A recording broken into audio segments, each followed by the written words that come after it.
Hola chicos, ¿cómo andan? Bueno, hoy vamos a ver, vamos a hacer un recorrido breve de lo que es el módulo 2, ¿sí? De la materia de relaciones humanas. Este módulo se llama la construcción del sujeto en las relaciones humanas. Vamos a ver en primera instancia lo que es un hecho social, ¿sí? Son aquellos fenómenos que se van a desarrollar en el interior de la sociedad. Estos hechos sociales pueden ser de orden material o inmaterial. Los hechos sociales materiales son entidades reales y definidas que a veces se materializan en el mundo exterior, son organizaciones definidas, por ejemplo, la sociedad, la iglesia, el Estado, la distribución de la población. Y los hechos sociales inmateriales no llegan a la materialización y exteriorización. Ellos son la moralidad, la conciencia colectiva, las representaciones colectivas y corrientes sociales. Ejemplo de los hechos sociales: un aplauso luego de una función, el persignarse de la comunidad católica, las elecciones, las manifestaciones o protestas, las crisis económicas, la violencia urbana. Vamos ahora propiamente a la construcción del sujeto social.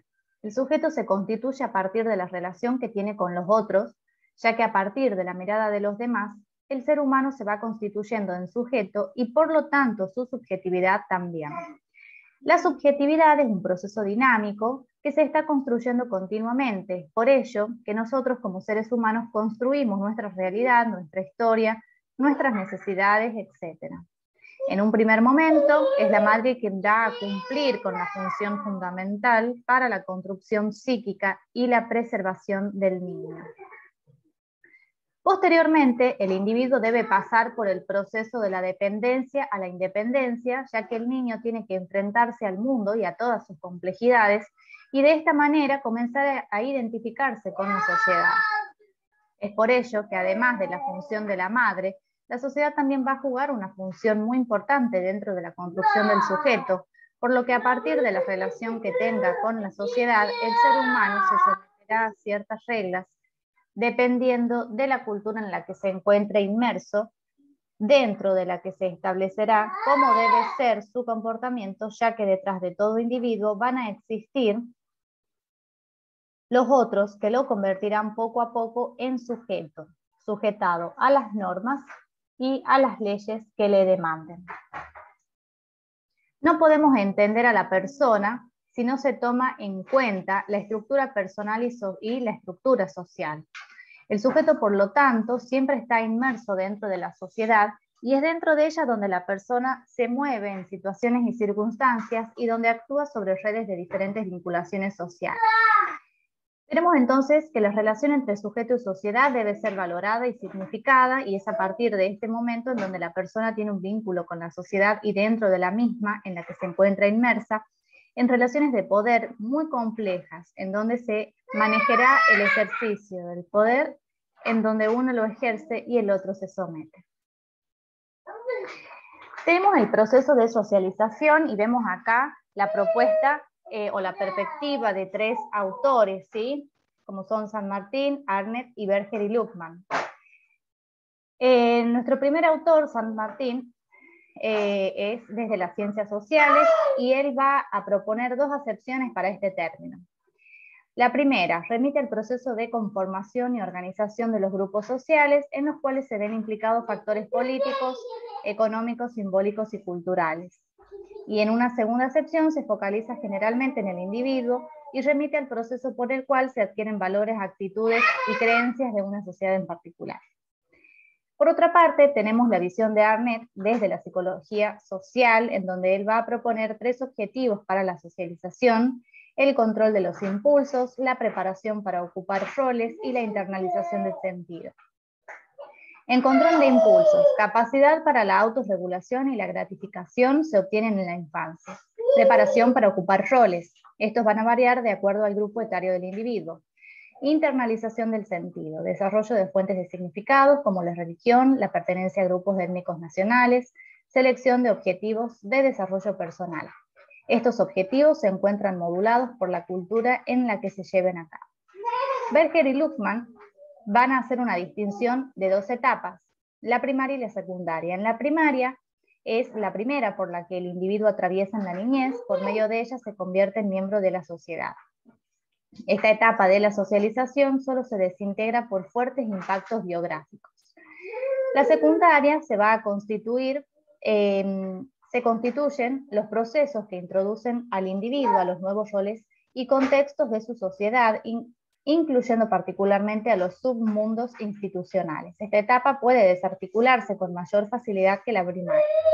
Como vemos, podemos encontrar cierta, digamos, ideas similares entre estos tres autores, ¿sí? Más allá de que la propuesta de cada uno de ellos sea desde una mirada diferente, por ahí lo dividen de otras maneras, en etapas, en objetivos, en distintas acepciones. Vemos que concluyen prácticamente en lo mismo, ¿sí? En el material que les propongo en el módulo 2, les dejo una entrevista que se realiza a un médico en donde se habla sobre lo que es el fracaso de la socialización, ¿sí? Les voy a leer rápidamente este artículo, esta entrevista, ¿sí? El auge del delito y de la violencia van a demostrar que el país, dice, atraviesa una grave crisis que afecta a la convivencia y la cohesión social.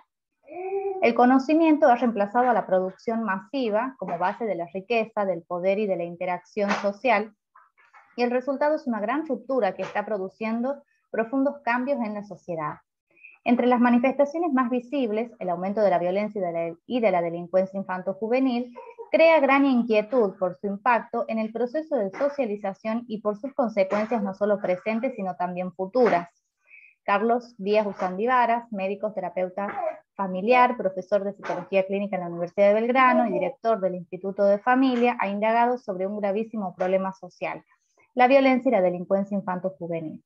A su entender, el factor más importante que explica las causas de este creciente fenómeno es el déficit o el fracaso en el proceso de socialización, es decir, en el aprendizaje de las reglas que los seres humanos necesitan conocer para moverse en el mundo en el que les tocará vivir. El auge del delito y la violencia demuestran que el país atraviesa una grave crisis que afecta a la convivencia y la cohesión social. El conocimiento ha reemplazado a la producción masiva como base de la riqueza, del poder y de la interacción social, y el resultado es una gran ruptura en términos de Francis Fukuyama, que está produciendo profundos cambios en la sociedad. Entre las manifestaciones más visibles, el aumento de la violencia y de la delincuencia infanto-juvenil crea gran inquietud por su impacto en el proceso de socialización y por sus consecuencias no solo en el presente, sino también en el futuro. A su entender, el factor más importante que explica la causa es el fracaso, entonces, en este proceso de socialización. Este proceso se da en la familia y depende del conjunto de los valores compartidos entre los miembros de este núcleo y de otros, constituyendo lo que hoy denominamos capital social. La inseguridad, por el contrario, es la percepción subjetiva de la anomia, es decir, de la falta de reglas compartidas por la sociedad. Es un problema que afecta a todas las clases sociales o se da en una más que en otras. En principio, en todas las clases sociales, la familia presenta aspectos vulnerables, pero sin duda la pobreza es desestructurante de cualquier organización social, aunque también lo es, a veces, la riqueza que atenta contra la socialización por omnipotencia al no creerla necesaria. ¿Cuáles son los contextos sociales que la favorecen? Sin duda, la cultura del individualismo extremo, la ignorancia del otro y de la pérdida de los límites. Otro factor importante es la incorporación masiva de la mujer en la fuerza del trabajo. Esto exige una redistribución entre los padres de la función de crianza y educación de los hijos, que antes era una responsabilidad prioritaria de la madre. Si esto no se logra, o ella hace ambas cosas y se ve agobiada o nadie lo hace, abandonamos a los hijos a la suerte. Frente a los mensajes violentos de la sociedad, de la delincuencia y el desempleo, ¿cómo asegura usted educar a los niños y jóvenes? Nuestra cultura sobreprotege y desresponsabiliza al niño. Ha reducido las expectativas y exigencias mientras se le otorga cada vez más concesiones. Esto implica una subestimación de su competencia social que no los ayuda a crecer y a hacerse ciudadanos del mundo. Por su parte, el desempleo y la pobreza son importantes, pero no factores únicos ni decisivos. El ascenso controlado de la tasa de delincuencia en países occidentales coincide con el enriquecimiento y florecimiento de sus economías. Mientras tanto, en Oriente, Japón y Corea, por ejemplo, las tasas de delincuencia son muchísimo más bajas que en Occidente, pese a su desarrollo económico, porque ellos han defendido sus valores. El verdadero mensaje violento de la sociedad es la carencia de valores compartidos, es decir, del capital social. ¿Por qué la violencia entró a la escuela? ¿Cuándo? ¿A partir de qué? ¿De la mano de quién? La socialización empieza en la familia y sigue en la escuela. Es difícil lograr la socialización secundaria escolar si no se ha dado antes la primaria familiar. Pero también la escuela sufre limitaciones y dificultades similares a la de la familia. Ha perdido jerarquía, autoridad y liderazgo. La violencia entró de la mano de la demagogia. ¿Cómo se manifiesta la violencia entre los jóvenes? Es menos responsable que la de los adultos y por lo tanto más impune. La violencia pertenece al presente, ignora el futuro. Donde hay proyecto de futuro, no hay violencia. Es súper interesante este artículo. La idea es que lo puedan articular con la propuesta del material bibliográfico del módulo 2. En cuanto al proceso de socialización, me interesa mucho que puedan compartir su opinión sobre este artículo, ¿sí? Su opinión, por supuesto, que esté argumentada desde la teoría. Cualquier duda, chicos, que tengan, me consultan por mensaje o se conectan el día de la clase de consulta, ¿sí? Lo que hicimos aquí es un recorrido de lo que es el módulo 2, ¿sí? Pero no está todo el material condensado, así que los invito a que lean el material. Bueno, chicos, estamos en contacto. Hasta la próxima.